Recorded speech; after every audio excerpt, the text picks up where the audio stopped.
Ouais, chers amis, aujourd'hui on va faire une vidéo spéciale horreur. Bon, Ça va commencer. on va poser là, on va regarder. Ouais, c'est l'horreur animée.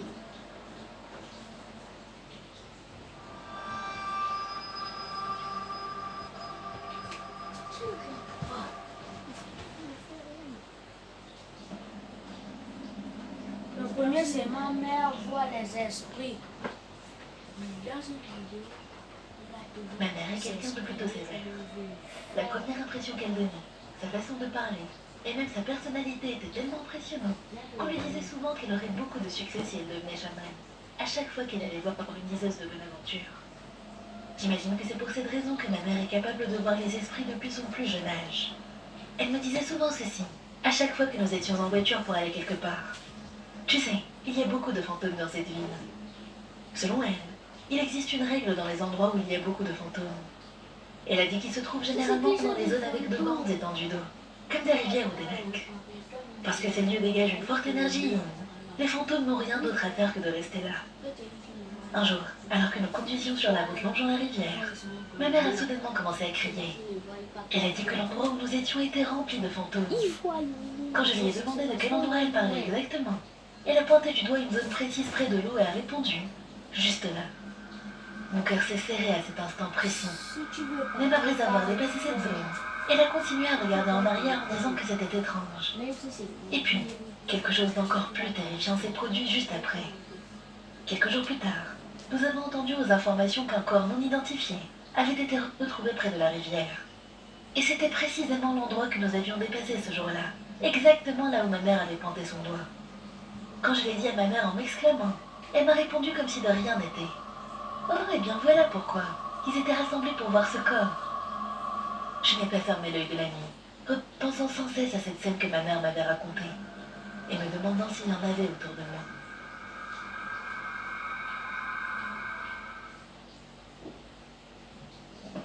La deuxième vidéo, c'est j'ai côtoyé Jérémy, Jeffrey d'ailleurs.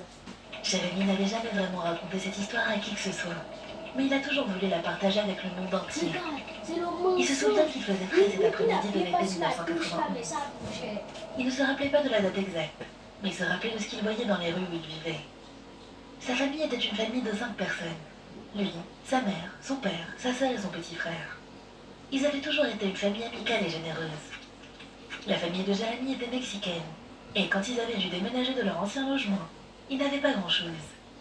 En février 1990, ils avaient emménagé dans un immeuble, collé à un autre immeuble. L'appartement ne payait pas de mine, mais ils devaient faire avec les maigres moyens qu'ils avaient à l'époque. Les 2 ou 3 premiers mois dans ce petit appartement miteux s'étaient bien passés, même s'ils avaient parfois eu quelques difficultés. Un jour de mai, Jérémy jouait tout seul dehors, parce qu'il en avait eu assez de regarder des dessins animés et voulait enfin prendre un peu l'air. Il était à l'arrière de l'immeuble, en train de jouer à la balle avec son oncle paternel. Il s'en souvenait clairement, car pendant qu'il jouait, il n'a pas pu s'empêcher de remarquer une odeur épouvantable, comme celle de l'urine. Son oncle semblait aussi dérangé par l'odeur, car il s'était approché en lui demandant s'il avait besoin d'aller aux toilettes. Jérémy avait simplement répondu que non, que ça allait. Pendant le dîner ce soir-là, Jérémy a jeté un coup d'œil par la fenêtre, qui donnait sur l'autre immeuble. À travers la fenêtre d'un des appartements, il a vu un homme qui semblait d'âge moyen, les bras chargés de cartons et de sacs, se dirigeant vers la benne à ordures.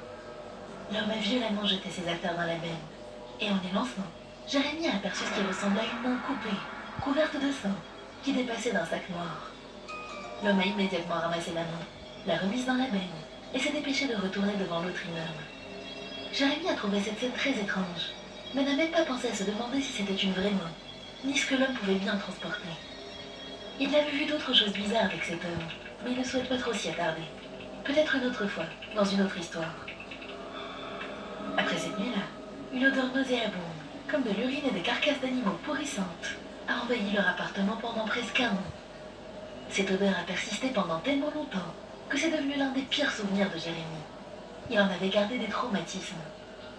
Une nuit, alors qu'il essayait de s'endormir, il s'est mis à entendre des bruits de forage fort, comme une perceuse électrique. Le son était si troublant et sinistre qu'il en a encore des frissons rien que d'y penser. Jérémy s'est levé pour regarder par la fenêtre de la cuisine, pour voir qui utilisait une perceuse. Mais en arrivant dans le salon, il a trouvé son père accroupi près de la fenêtre. Jérémy lui a demandé ce qu'il faisait.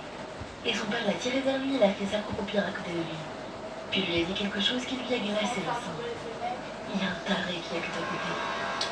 Ils sont restés là, dans le noir complet du salon, pendant une dizaine de minutes. Même si sur le moment, ça leur a semblé durer une éternité. Le bruit s'est finalement arrêté, et son père et lui ont jeté un coup d'œil par la fenêtre pour voir ce qui se passait.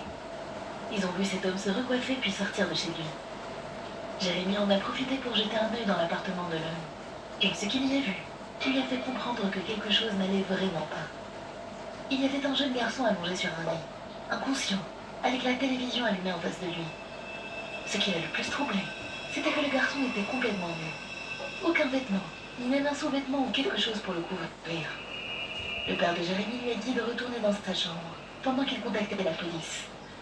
Jérémy s'est recroquevillé en boule sur son lit, les yeux grands ouverts. Il n'arrivait à penser à rien d'autre qu'à cette image dérangeante de cet adolescent inconscient sur le lit. Il a fini par s'endormir, après s'être longtemps inquiété de ce qui allait se passer ensuite. Le temps est passé, et quelques mois plus tard, il est rentré chez lui avec sa grand-mère après lui avoir rendu visite. En arrivant, ils ont vu une foule de policiers. Un policier a demandé à sa grand-mère de se garer un peu plus loin de l'immeuble, car ils avaient besoin d'espace pour ce qu'ils faisaient. Jérémy était effrayé et s'agrippait fermement à sa grand-mère pendant qu'elle les conduisait tous les deux dans l'appartement. Elle a ouvert la porte, et sa mère les a fait entrer en vitesse. Jérémy a couru vers la fenêtre du salon pour observer la foule de policiers à l'extérieur. Il a aperçu des boîtes et des conteneurs être sortis de l'appartement, puis l'homme être placé dans une voiture de police. Jérémy aurait juré qu'il l'avait regardé droit dans les yeux avant de monter dans la voiture. Jérémy et sa famille ont quitté leur immeuble une semaine plus tard pour vivre chez son oncle, car les parents de Jérémy ne voulaient pas que le drame entourant cette affaire leur gâche la vie. Aujourd'hui, Jérémy est plus âgé, et il a appris que l'homme arrêté était le tueur en série Jeffrey Dahmer, connu pour avoir pris la vie de 17 hommes, et pour avoir non seulement tué, mais aussi drogué, cannibalisé, et fait subir d'autres choses monstrueuses à ses victimes. Après cette expérience traumatisante, il est difficile pour Jérémy de voir le monde de la même manière, mais il a au moins appris qu'il ne faut pas faire confiance aux gens trop facilement.